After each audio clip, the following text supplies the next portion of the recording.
Hey guys, it's your girl Mandy, and as you can tell, this is not the usual format for season 3, no offense. Today's episode is a recording of the Celebrating Black Architect Summer Party held in July 2022, commemorating and inspiring the built environment community. Co-hosted by Black females in architecture in partnership with Muyiwa Oki, the newly appointed REBA president, and sponsored by Landsec, this event challenged the notion of true leadership in the world of architecture and what we can do to recognise and celebrate racial diversity within the realm. And of course, asking groundbreaking questions to really shake up the panel.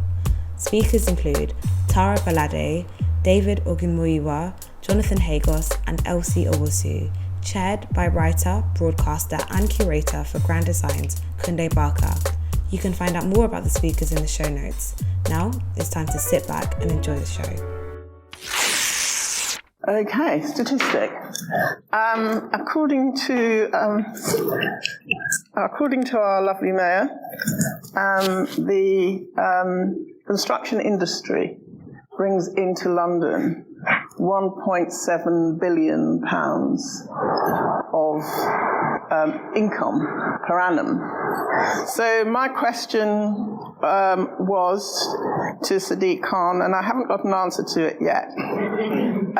So if black and minority ethnic communities in London represent 43% of London's population, can I see the numbers of 1.7 billion times 43%, and how that's gone into black communities, training, education, jobs? I'm not fussy. So I stood down as a mayor's advocate, and I haven't had satisfactory answers, and I'm very disappointed, I have to say. But I live in hope. I'm an optimist.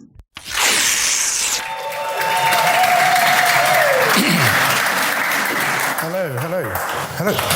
Is this on? No. Anyway, you can hear me anyway, can't you? Yeah. Thank you. Have I got to press something?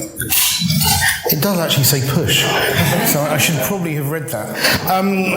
Ladies and gentlemen, it's great to be here. Thank you very much. I'm just going to put this drink down so I can read my script. But it's great to be here and to be introduced by hopefully the next RBA president, but I don't know. Have you all voted? Yes. Yeah? Right. So get your friends to vote, get your colleagues and students to vote. It's really, really important. But actually, we don't have much time, so I'm going to get on with it. And what I'm going to do is introduce our panelists one by one so they can come up and join us. And as they come up, I'm going to just read out a shortened biography on them. So please, ladies and gentlemen, first guest, please, is Tara Balade. Tara, you here? Yeah. Tara is the co-director of Balade Design Studio and specialises in residential and mixed-use developments with expertise in sustainability. She sits on a number of design review panels across London and advises the council on major planning applications. One more round of applause, please. Tara, thank you for joining us.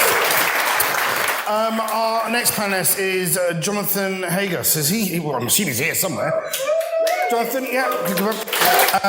Jonathan is the co-director of Freehouse, an architecture practice delivering cultural and civic projects, and he was named as one of the Architects Journal's 40 under 40, which is high praise indeed. He is the mayor's design advocate and sits on several quality review panels. His practice has recently been voted by the Architectural Record as one of the top emerging practices in the world. So, ladies and gentlemen, another quick round of applause. Thank you. Our next guest is David Ogunmuyiwa. Sorry, I've said that wrong. Ogunmuyiwa. David is the founding... Oh, is he? Yeah, thanks God. He's here. Of course he's here. Of course he's here. David is the founding partner of Architects Doing Place, an architecture and urban design practice across the UK and the Middle East. As an Architects Journal AJ100 disruptor practice, he's an expert advisory for Historic England GLA and the Mayor of London, among others. So give him a round of applause. Thank you for joining us. And last, but of course by no means least, is Elsie Owusu. Can you come and join us, please? She's the principal Elsie Owusu architect. She was an RABA presidential candidate in 2018 and is a specialist conservation architect with expertise in urban planning, transport, infrastructure projects across Africa and Lagos, Nigeria, and Accra in Ghana. Thank you very much for joining us. Right, I think maybe we're going to have to share a mic. So if you pass that one between the two of you. So, firstly, thank you all for joining us. It's been great to have you here. And I'm going to get on with the first question. So this is a quick fire question. Elsie, I'm going to start with you. In 3 words, could you describe what the value of architecture is in contemporary society today? Gosh. Making lives better. Making lives better. I like that. David. Oh, that was a tough part to say. It's fine. You can't use any of those words. I can't use any of those words. This is really uncreative in this moment. So, I can only think of making lives better now that you've said That's that. good. If it's good, I'll come back. I'll say if it's good, we can have it twice, can't we? That's fine. Yeah. Absolutely. Yeah. Like New York. I'll leave it to you to be original. Jonathan. Foregrounding our communities. Wonderful. Thank you very much. Tara. Thriving in authenticity. Wow, I like that. That was fantastic. Thank you very much. Anyway, our second question, and we've got a bit more time for this. This is a slightly long question. I'll start with Tara here to give David a bit more time to think this time. It's been a long day. It's been a long day, yes. How should the professionals in this room be thinking about shaping the future of architectural practice? Good question. Can you hear? Yeah, there we go. So how should the architects in this room be thinking of shaping the future of architectural practice? I think certainly from our practice, we truly believe in sustainable architecture, sustainable placemaking, and taking a holistic approach to that. So thinking about, of course, environmental sustainability, but social and economic sustainability as well. So I strongly believe that practice needs to reflect, I guess, the fact that we are living beyond our planetary boundaries at the moment. We are in a climate and biodiversity emergency, and it's our responsibility to take it seriously. It's our responsibility to raise the bar. It's our responsibility to challenge clients. It's our responsibility to challenge each other. And I think truthfully, if one wants to remain a sustainable business, we have no choice but to address sustainability. Yeah, fantastic. Thank you very, very much. Jonathan, you can go next. Hard one to follow. I think that the best way to shape the profession is to pay it forward. And what I mean by that is to kind of understand that any opportunity that one gets is an opportunity for others as well. And I think it's really important that we recognise that I don't want to use the word levelling up because it has horrible political connotations, but, it's great to be in this space, and we often don't get invited into spaces, and I think you need to kind of disrupt, and you need to kind of be quite active and purposeful. But then when you're there, it's how can you use those positions to advocate for others? So I would say that's probably the number one way, aside from thinking globally about the climate emergency, maybe thinking about the other scale of it, the micro scale, is who else needs to be in that room sat alongside you, and how can you get them there? Wonderful. Thank you very much, Jonathan. It's one of those things where... see if this works. Can you hear me now? Okay. So it's one of those things where after you've gone around, I've now thought of the perfect thing to say, but it's gone. It was going to be design the future, but I like it. Well done. We can add that to the list. No worries. I appreciate it. What I was really going to say is that I think it's for all of us to engage. I think it's really important and it's really, as you said before, it's fantastic to see so many people in this room who are engaging. This is a kind of self-selecting crowd crowd who came out on, weekday night to be together and to talk about architecture and to talk about that. But not to engage for the purpose of the profession, actually. I think the point of it is that architecture is such a systemic and influential practice. Buildings are where we are born. It's where we, go to school. It's where we meet people. It's where we, live our lives. Those spaces are important to everybody, so we all have to engage, and that allows us all to kind of be part of design in the future. We shouldn't leave that to other people to do that for us. So I think that's the important thing about being more inclusive in practice. Thank you very much. Elsie? So just thinking on my feet now, making that up as I'm going along. Yeah, my mic is on, I think. Oh, it is now. I think the main thing about it is to understand the position of leadership and the privilege that we in this room have of having huge amounts of resource spent on our education, and how we then turn that into a gift that we can give back to both our families, our colleagues, but for me, I suppose it's the country where I was born in Ghana, and looking back on it, especially over the period of COVID, it's just, I realise how much my education can benefit people who live, those 31 million people who live in that country. And so, I've just kind of thought, rather than spending money on flights and the luxuries that I have, the difference that it's made to people who live on less than $1 a day is just extraordinary. And we have the privilege to be able to make that difference. This is wonderful. Thank you very much.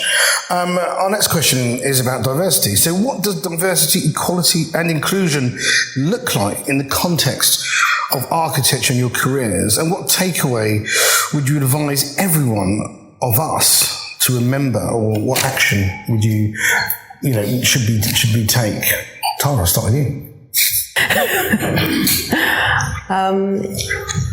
It's the reason we're here, and I think the speakers who introduced the evening to us said it so eloquently. I think it's important to recognize, I think just building on what Elsie has highlighted actually, specifically diverse leadership and ensuring that there's one thing saying, different groups of people need to be in a space, but actually it's really critical that it is these groups of people who are making decisions. And also, I think the word diversity is so broad, and I think it really is important to ground it. If we're talking about diversity of gender, then we should say women in the workplace, because diversity means that. And if we're talking about diversity of ethnicity, then we should say that. And if we're talking about diversity of ability, then we should say that. So I think it's really important that we are specific when we talk about diversity, and we're not polite in using the word diversity to brush across everything.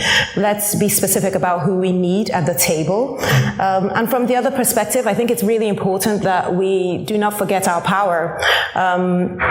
A lot of us have had to navigate perhaps being born in a different country and then moving over to the UK, or being born in the UK but still being very, I'll use my example, Nigerian in my family, in my background, with everyone I know. And we're navigating 2, 3, X number of spaces. We're navigating different cultures. And it's important to recognize that that is a superpower, and to be able to bring that to the table, because you are advocating for people who are not at that table, but who very much have a very different lived experience from perhaps the other people around the table. So it's important for us to use our voice. It's important for us to not be afraid in bringing forward rebel ideas. And I think architecture, urban design, urban planning is complex and it's layered. And it's important that it's complex and it's layered. And that's what makes it beautiful. And I think it's what, certainly as an architect, I was attracted to into going into architecture. And it's important, therefore, that we bring these different voices around the table, because everyone has a different perspective that we have to listen to. And then we do the complex thing of trying to navigate what that looks like in built and urban form. Okay. Always a tough act to follow, Tara. I obviously agree with everything you said as well. I was going to talk about, I've been watching lots of, oh no, it's back. For various reasons, I've been watching lots of Dave Chappelle stand-up comedy recently. And something, although he's very provocational, something I think he talks about is being allies and kind of understanding that, you know, diversity and being in a minority group is an experience that actually a lot of us, it was probably the Dave Chappelle thing, I think. Yeah, you're cancelled. Being an ally, I think, you know, and it is about being very specific, I think, and, you know, it's just to riff off Tara's point, you know, I grew up in an environment where to talk about blackness was uncomfortable, and if I spoke to my dad about black identity, he would kind of shift in his seat and say, you know, son, you shouldn't really, you know, just try and fit in. And then actually it's a really exciting moment, and it's a really tense moment for anyone on the fringes, because we have an opportunity to celebrate our uniqueness. But in doing so, it puts us in a position of vulnerability.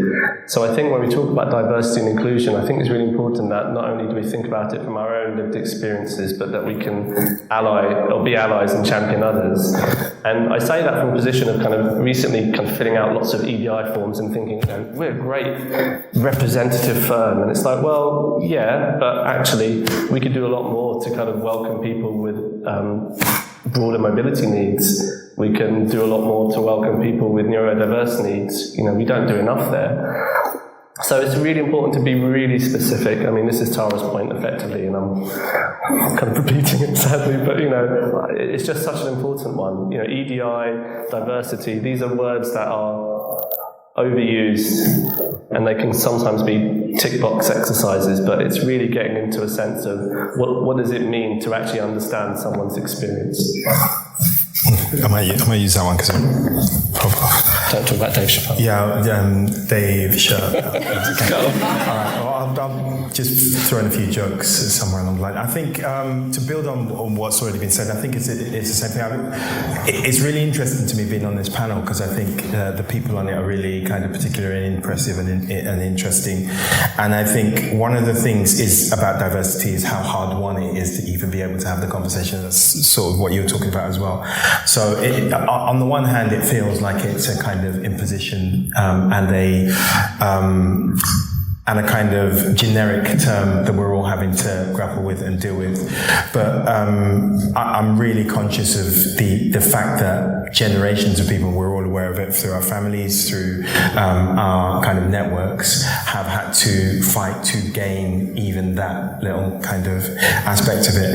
And I think, again, to kind of build on what you guys were saying, I think that's where authenticity comes in. I think the most important thing about diversity is for people to feel free to be themselves and to be able to bring ourselves to all of these conversations and to any actions that we do in the world. And that's not just about diversity for diversity's sake, or for business, or even for architecture. It's because it makes us better citizens. It makes the world a better place if we feel more comfortable in ourselves, and we can be more productive, and we can be more creative, and we can do more. And I think that is just a virtuous cycle. Why wouldn't we do it? Fantastic, yeah. Hybrid vigour. You know what that is? Sorry? Hybrid vigour. Hybrid vigour? Hybrid vigour. Oh, hybrid vigour. Yes. I've had a lot of time on my hands, so I've been reading Darwin, and haven't quite got through the whole canon yet. But the interesting thing about his work is that he talks about how diverse strains of plants create a more vigorous growth.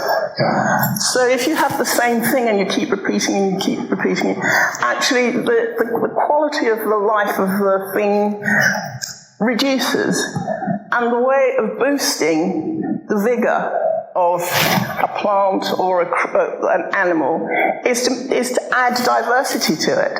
And I think we see that in architecture. And when I started all those years and years ago at the AA, the wonderful thing about it was there were all these people from so many different parts of the world. And it just seemed to me, how much would you pay to get all those people together, talking about their lives and talking about their cultures and sharing their experiences? And so, I keep coming back to the idea of privilege. What a privilege it is to be an architect, and what a privilege it is to be in this room and see so much talent, and the potential of the talent as well. From my point of view, from the 53, 57 countries in Africa, is that it's almost that each person here is a potential catalyst for change. So that to me is what diversity is. And inclusion, so including all of that, yeah, absolutely. I'm going to mix the order up a bit, I think.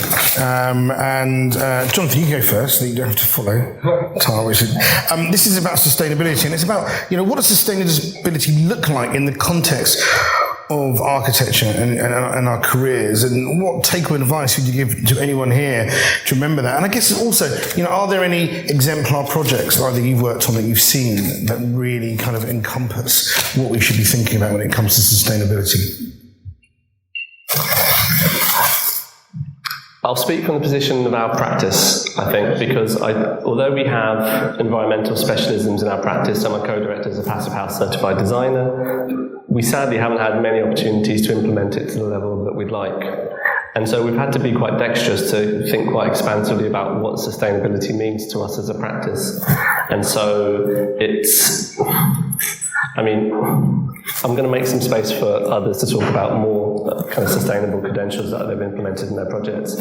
But by thinking expansively about it, we've often moved away from certified processes, started to think more about actually easy wins, fabric first principles, and also because as a practice, 100% of our projects are in existing buildings. We've never had a new build commission.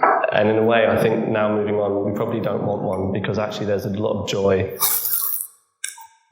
and hard work as well to kind of retrofit properties. Exactly, and a lot of it is about understanding the grain of a building, its identity, but also I suppose, which brings me on to our practice's experience, is about thinking about sustainability in terms of how we build sustainable communities around our projects. So our practice was founded on a few food and beverage projects, so we worked on lots of restaurants, and it was quite a humbling process because all of those restaurants have closed down, some of them within months. And it's a tragedy in a way to see that much money expended, that much energy expended. And a lot of it is about not necessarily, and one of the reasons why we've shifted more towards a cultural and civic space, is this idea of actually really grounding a project within its context, really understanding the community that you're looking to work with and represent in your built environment. And we talk about this idea of agency, and I think agency also goes hand in hand with sustainability. I think the more one can see themselves shaped in their built environment, the more there is a dialogue with the community and the more there is a dialogue between the community and the buildings that represent that community, the more sustainable that relationship is. So I hope a lot of the projects we're delivering are really focusing on sustainable communities, and it's actually great that the RIBA 2030 Climate Challenge also actively highlights building sustainable communities as one of its core aims as well. I was finished, yeah. So. Well, if you weren't, you are now. Yeah, exactly. David. So could you just repeat the question? I know it was... I can, yeah. It's about sustainability. So it's, what does sustainability look like in the context of architecture and your careers, and what takeaway would you advise every one of us here to remember? And then I just added on, if there are any exemplar projects. Sure. I think to take the first bit first, I think that's really easy. I think it's learning, because I think we're all learning about it a lot. art and architecture, everybody would be aware from the beginning of this week in this cultural space. I mean, it's hotter in lots of places. I worked in the Middle East for 3 years. For 2,000 years, for 2,000 years, people have been living in tents there without AC. More recently, quite a lot of AC, but before that, no AC. So there is a kind of expectation about, temperature and climate in other parts of the world that we can bring to the conversation. I think in terms of learning, there is new technology all the time. There is new information all the time. There's new learning, new kind of guidance for all of us all the time. It's quite difficult to keep track of sometimes. And I think one of the best things architects can do in this day and age is just be honest about that. Because in that way, in the kind of questioning, testing way, we can probably move faster. At the moment, almost the name of the game is to demonstrate how we are doing the very minimum, and actually that's not, that's more of a game than it is about actually making change. And I think it's important for us all to make change. In terms of projects, we've taken that kind of a step further and tried to be intrepid and thoughtful about that. And we've some of the schemes that you see on the flashing scheme is us trying to use rammed earth for social housing and for council housing in London, which is unusual, but we find ourselves on estate regeneration projects where, against our wishes often, people are digging out massive basements for car parking. So we're saying, well, if you have to have that excavation, why don't you build or try and build to, as much as possible, rammed earth? We've only managed to get people to support that to our IBA stage 2 so far before they get a nosebleed and run screaming for the hills and say, could you just think, how about, can we have an option in brick? Yes, you can, but it's not the same thing, you know that, sure. But there are potentials for this, there are co-benefits. So, apart from the fact that you're using the circularity, you're taking things not very far, you're using the less embodied energy to move things around. We've also found there's a fantastic and really interesting aspect to it that's about employment and training. Because just in the process of people learning, so we're not just learning, but the people we're using to do these relatively low-skilled tasks to build rammed earth are also learning. And they're learning a skill that they can reuse and, use for access into the job market and broaden opportunities for even more people.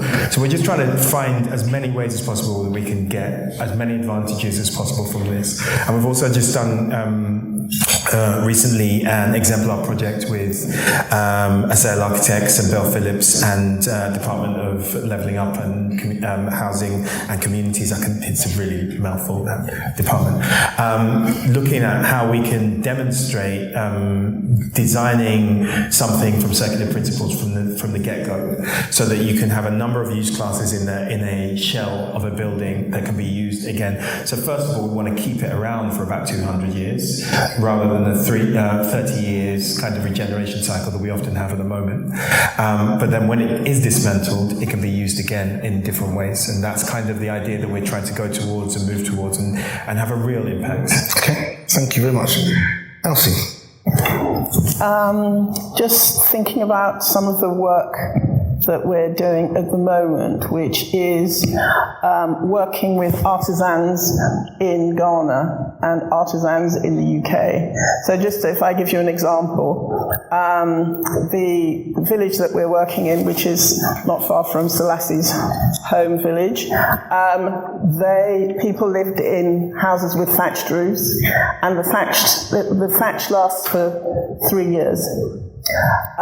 So what we did was we got a thatcher from the Cotswolds to go to Ghana and work with the local thatchers. His thatch lasts for 50 years. So, you get a group of guys like that working together, and he learned a huge amount about his skills and growing the thatch from the ground up, and they learned a huge amount about the fact that they're not trying to replicate corrugated iron, and that those skills which they've had for generations and generations, which they've lost, they can now retrieve in conversation with Dan from the Cotswolds, Dan Quartermain from the Cotswolds, and Kojo from Vume. And seeing those guys working together is an absolutely beautiful and heart-stopping experience, and says a lot about how we can work together to grow sustainability across 5,000 miles. Thank you very much. I just wanted to make a point that I meant to make in my thing, and thank you for kind of inspiring that, because I think the issue is that,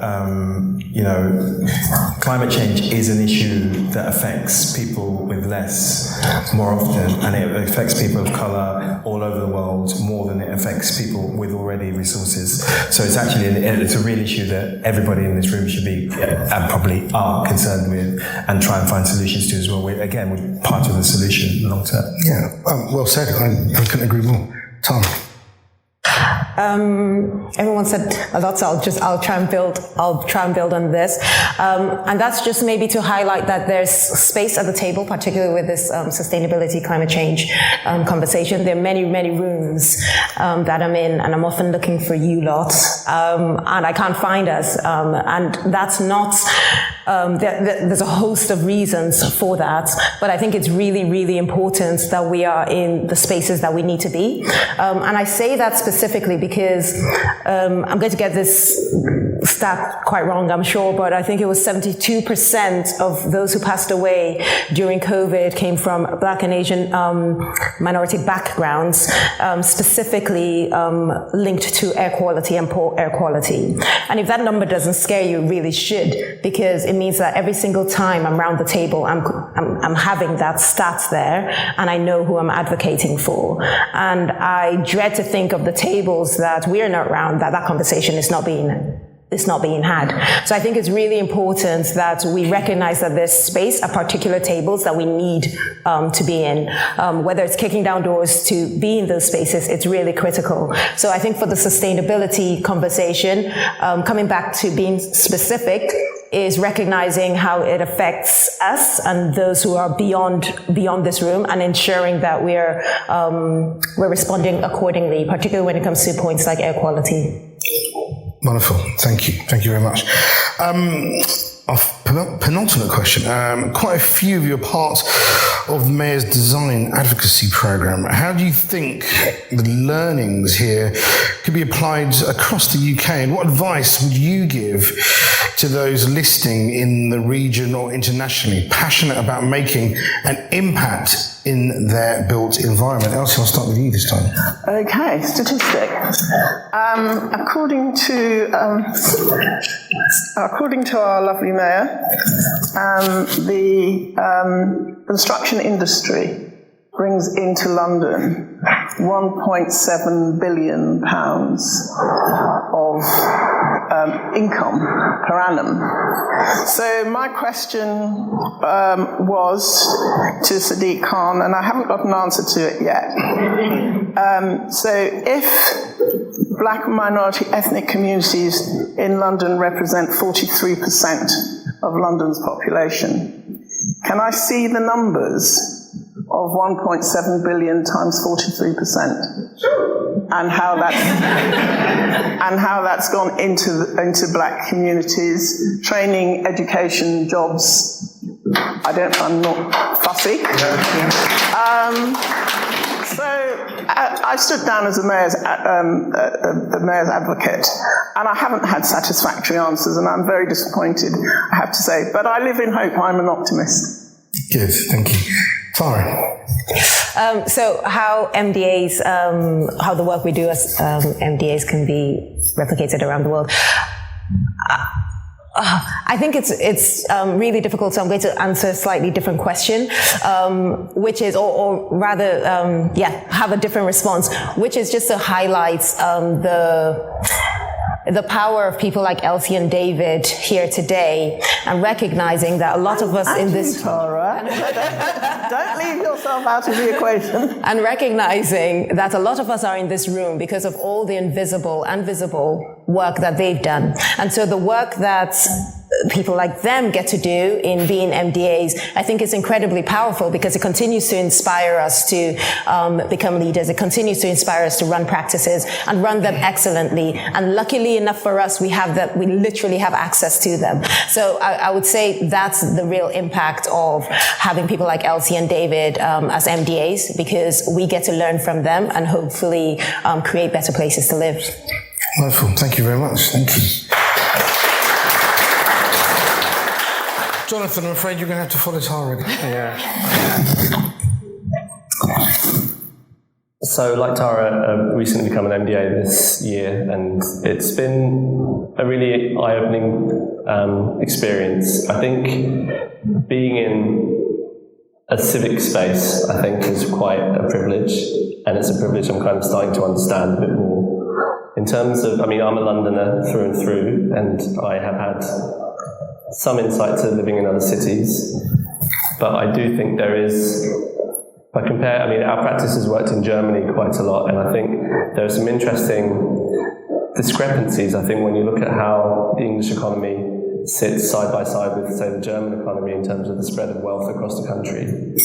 And a big conversation we had over the last few days as MDAs is, how is our learning relevant, and how are the good growth principles relevant to other parts of the country which are looking to London perhaps slightly cynically?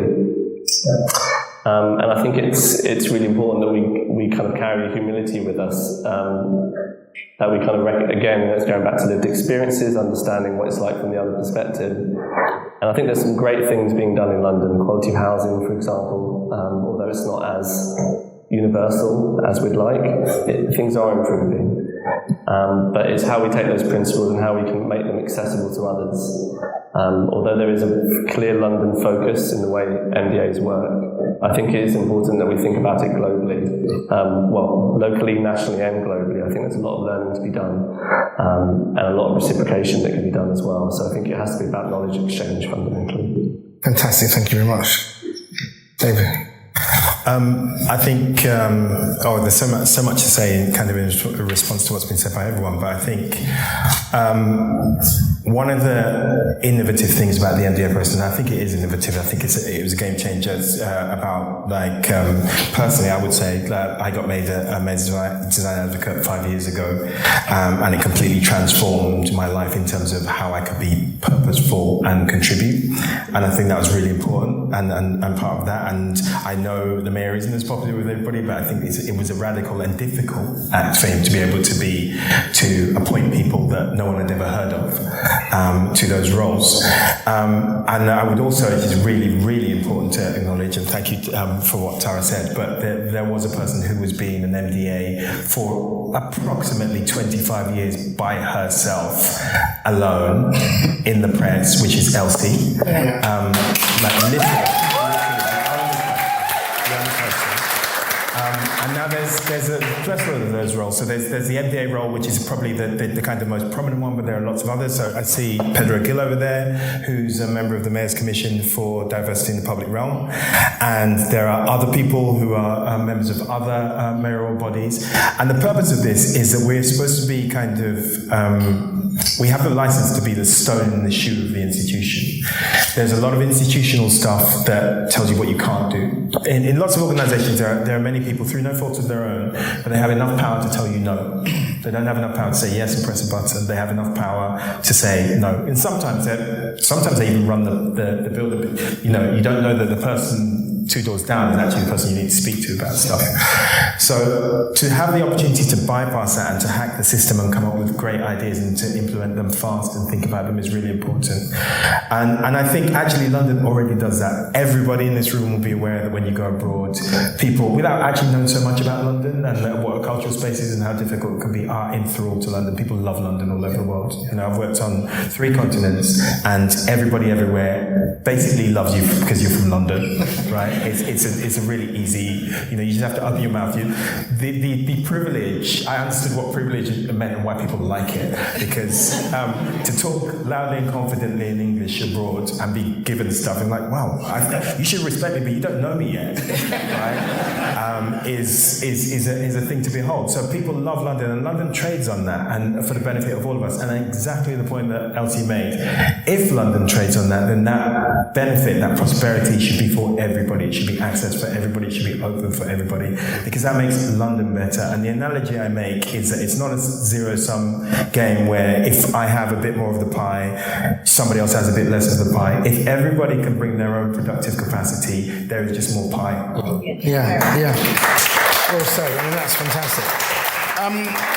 So our last question, I guess it links back to what we did at the beginning where everybody put their hands up, and it's about skills, and it's about how do the skills that we learn in architecture equip us to explore other careers, leadership and other life opportunities. Tara, I'll start with you and we'll come down.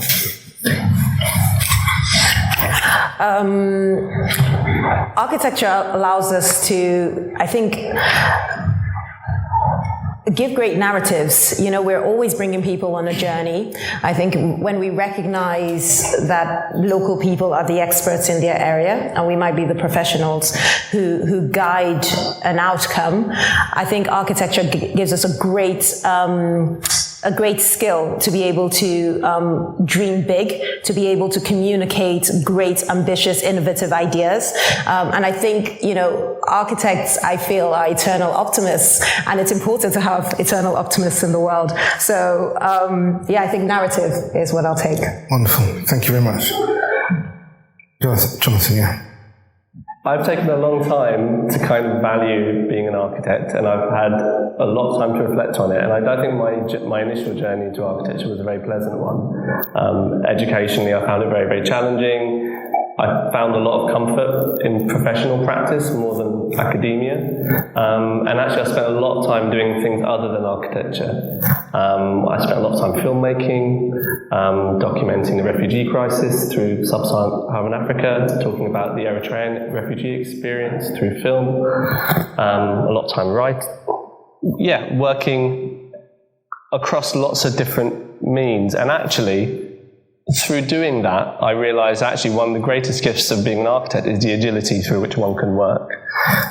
It does afford you a dexterity. Architecture isn't the only output for that dexterity. And I think that's a really important thing to recognise. I think, Elsie has spoken really expansively and wonderfully about the privilege of the education that we have. And that privilege is that our skills are really broad, that we can critically engage across lots of different themes. The application doesn't necessarily need to be built. It can be, and when it does and it works, that's fantastic. But actually, I think you can recognise that your power can exist in lots of different ways. It can be conversations, it can be films, it can be drawings, it can be this. So I think, agility, dexterity, that for me is my main takeaway. Fantastic. Thank you very much. I've been so lost in the wonderful answers. I'm going to ask you to restate the question. Oh, okay. I have to go back to the script. I didn't have time to memorise it. Yeah, no, okay, so skills. So how do the skills that we learn in architecture equip us to explore other careers, leadership and life opportunities? Yeah, I think apologies again for being that guy, but I think it's a fantastic general degree. We have a really astonishing, and we're trained, and lots of other disciplines are, but probably not to the same extent. We're trained to think with a kind of really governing intelligence that's strategic, that's about kind of finding solutions to problems, that's about novelty, that's about seeing problems as opportunities. Sometimes they're just problems, but we still see them as opportunities, and be like the optimistic conscience that you spoke about. I think that's really important, and I think architecture is a fantastic thing for that. And even as a degree, if people go off and do other things, it's a fantastic general degree that prepares you for a range of things and a range of ways to do what I'm more interested in, which is how we can all contribute. Yeah. Thank you very much. Elsie. Yes. So, architecture is this magical thing where you can start off with zero or as close to zero as you can possibly get, and then 3 or 5 or 10 years later, you're standing in this thing that, with other people, your imagination has created. And so I'll take as an example the project that I've done, or we've done, with Yinka Shonibare. Yinka Shonibare's guest artist space in Lagos. I've never been there, and I've worked on this thing for maybe 10 years of my life, and it started off with a conversation in a room with the most wonderful client I've ever had, and together as a team, maybe 30, 40 people, we've just worked on it and worked on it and worked on it. I know it exists because I've seen photographs of it, you know, and people come up to me and say, I've been to that fantastic space in Lagos. I have to believe them because they're telling me, but actually, all I know about it are the drawings. I've seen the drawings. So it's this training to be a magician, where you start off with nothing and end up with, you know, huge power, you know, in the sense of if you build it, they will come. And it's that sense of the belief. And we all in this room have that power. So the training is a magical thing. But being an architect is also, in some ways, being a magician. Yeah. Wonderful. I mean, and that, I'm not entirely sure I could think of a better way to end. I think that is, architecture is like being a magician, and that's absolutely fantastic. Ladies and gentlemen, please, could you put your hands together and say a big thank you to Tara, Jonathan, David, and Elsie. It was absolutely fantastic. You know, thank you to the event organisers, the sponsors, the caterers, and of course to all of you for coming. On my notes, it did say that I was meant to have a conclusion, but I don't think there is one, because I think what we're doing here is the beginning of a journey. So there is no conclusion. This is to continue, and hopefully it will continue upstairs on the roof terrace as we discuss this more. But hopefully it will continue with all of you as you work in your practices and train and continue to be magicians, as Elsie eloquently put it, and to build the spaces that we all live, play, and go to work in. So thank you all very much for joining us, and a big round of applause. Thank you.